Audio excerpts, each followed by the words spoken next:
You ask Tiger to solve. This deals with linear equations with one unknown. The final result is x equals 67/8. Let's solve it step by step.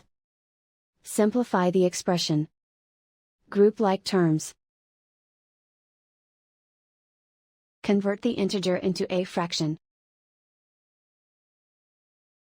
Combine the fractions.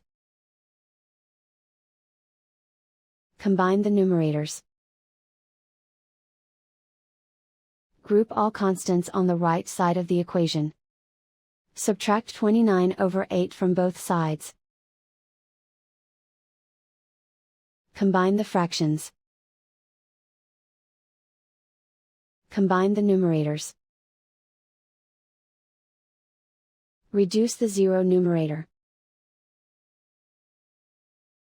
Simplify the arithmetic. Convert the integer into a fraction.